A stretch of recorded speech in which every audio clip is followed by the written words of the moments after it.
Assalamualaikum warahmatullahi wabarakatuh. Asyhadu an la ilaha illallah wa asyhadu anna Muhammadar Rasulullah. Allahumma shalli Muhammad wa ala ali Muhammad kama shallaita ala sayyidina Ibrahim wa ala Ibrahim fil alamin innaka Hamidum Majid. Saudara-saudaraku sekalian yang dirahmati Allah, sampai berjumpa lagi dalam kesempatan kali ini. Ada berita menarik yang perlu kita bahas terkait masalah Ibu Sri Mulyani mewaspadai tabungan orang-orang kaya makin naik, tapi simpanan masyarakat menengah terus tergusur. Nah, bahwa Menteri Keuangan Sri Mulyani mewaspadai tabungan orang-orang kaya yang naik, di sisi lain tabungan menengah terus tergerus selama pandemi 19. Sri Mulyani mengatakan saat ini banyak tabungan masyarakat hingga 100 juta tersimpan di bank, namun hal ini tidak dibelanjakan dan bisa mempengaruhi sektor konsumsi, hal berkontribusi dalam pertumbuhan ekonomi. Kita melihat suasana pandemi COVID-19 juga mempengaruhi sektor keuangan, di mana banyak masyarakat menyimpan dananya. Dalam statistiknya, masyarakat tabungan dari lebih 100 juta meningkat dibandingkan yang ekonominya sulit, kata Sri Mulyani dalam video virtualnya. Sri Mulyani mewaspadai penurunan tabungan masyarakat 100 juta yang terus tergerus selama pandemi COVID-19, di mana tabungan di bawah 100 juta menurun. Ini yang kita waspadai. Padahal, kata Sri Mulyani, sektor keuangan merupakan peran penting negara. Sektor keuangan merupakan perantara dalam menetapkan dana dan pihak-pihak untuk membutuhkan dana baik investasi atau konsumsi. Fungsi sektor keuangan penting dalam kemajuan negara. Ya iyalah Bu, jelas penting. Ini saya bilang bahwa orang kaya semakin kaya, orang miskin semakin miskin.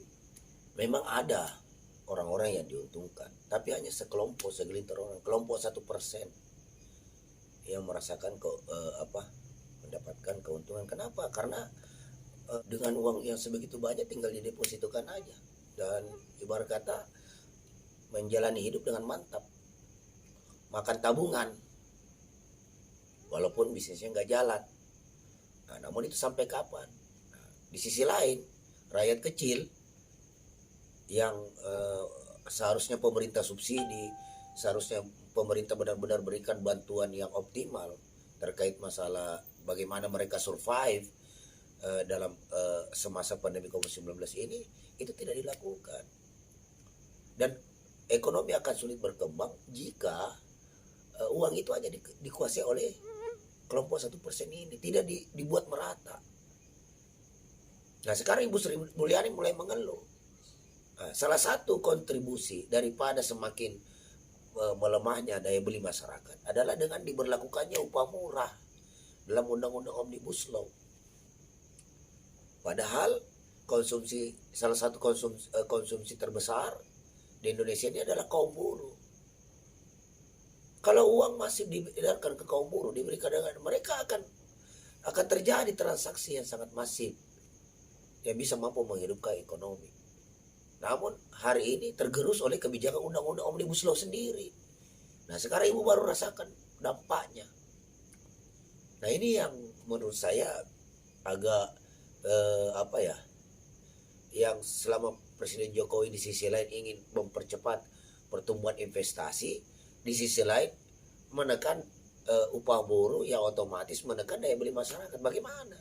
Terus hasil produksi barang dan jasa siapa yang ingin? Siapa yang akan membeli? Jika buruh juga hanya gajinya pas-pasan begitu aja. Harusnya Ibu juga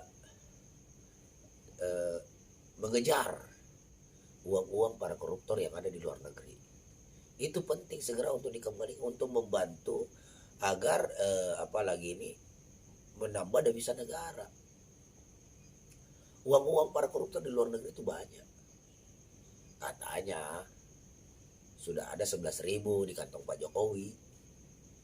Nah, bisa saja juga itu adalah uang-uang investasi. Di sisi lain juga uang-uang yang tersimpan di Bank Swiss, Bank Inggris, Bank di Jerman, bank terutama Singapura. Yang dekat-dekat aja dulu di Singapura. tempat para peliharaan para koruptor itu, kenapa tidak berani? Kenapa tidak berani ditelusuri? Tinggal bekerja saja sama BIN. Daripada BIN sibuk urusin vaksinasi yang menjadi tupoksinya Kementerian Kesehatan, mending lebih bagus membantu Kementerian Keuangan untuk mengejar aset-aset negara yang diambil dengan cara-cara yang haram melalui korupsi di Indonesia. Itu jauh lebih efektif dan punya arti. Nah, sehingga dana-dana itu nanti bisa dimanfaatkan sebesar-besarnya untuk kepentingan rakyat Indonesia. Memberikan subsidi kepada nelayan, petani, buruh, rakyat miskin, para pedagang kecil, sehingga mampu menggerakkan ekonomi kita. Nah, jadi jangan juga statement Sri Mulyani hanya wacana saja, gaung saja, tapi jadi NATO. Not action, talk only. Tidak boleh begitu, Bu. Jadi Ibu harus memanfaatkan semua potensi-potensi, bekerja sama dengan lembaga-lembaga intelijen kita untuk menarik uang-uang haram yang ada di luar negeri yang memang sudah sepatutnya milik negara, yang dicuri secara tidak benar melalui cara-cara kotor, money laundry, korupsi dan sebagainya, itu tarik pulang. Di sisi lain tolong sampaikan Pak Jokowi agar undang-undang Omnibus Law itu udah segera cabut dan batalkan saja, karena terbukti tidak mampu meningkatkan pertumbuhan ekonomi, tidak mampu meningkatkan daya beli kaum buruh. Malah seperti ini yang terjadi, upah buruh ditekan. Jadi saya pikir itu kebijakan yang keliru dan sudah banyak yang protes lah. Jauh-jauh hari sebelum disahkan juga udah banyak yang protes. Cuma saya nggak tahu jalan cara berpikir Pak Jokowi seperti apa, memaksakan kehendak aja. Nah, dengan pandemi COVID-19 pun belum jelas sampai kapan. Nah, tentunya sebagai bendahara negara, Bu Sri Mulyani harus mewanti-wanti, menyiapkan second plan, skenario terburuk menangani pandemi COVID-19 ini yang belum tentu jelas platformnya, belum tentu jelas apa langkah-langkah konkret, apakah diperpanjang lagi nanti ini setelah tanggal 9. Tapi yang perlu Ibu tahu bahwa di bawah rakyat-rakyat kita, menengah ke bawah, sudah banyak yang semakin kesulitan. Baik itu dalam hal mencari nafkah karena mobilisasi, gerakan mereka dibatasi, disekat sana sini, ditambah lagi persyaratan-persyaratan administrasi yang sebenarnya hanya digunakan sebagai ajang pungli. Nah itu yang banyak terjadi, sehingga makin memperberat persoalan masyarakat di dalam pandemi COVID-19. Selain daripada stres menghadapi COVID-19, juga mereka stres untuk bagaimana bisa survive, tetap hidup dan menghidupi para keluarganya di tengah pandemi ini. Nah, saya kira mungkin itu saja yang ingin saya sampaikan, yang perlu kita evaluasi.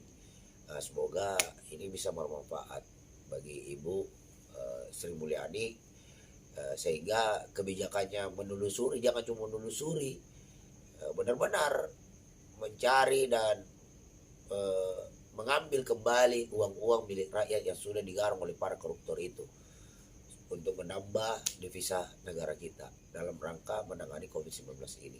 Sekira itu saja. Demikian, terima kasih. Assalamualaikum warahmatullahi wabarakatuh.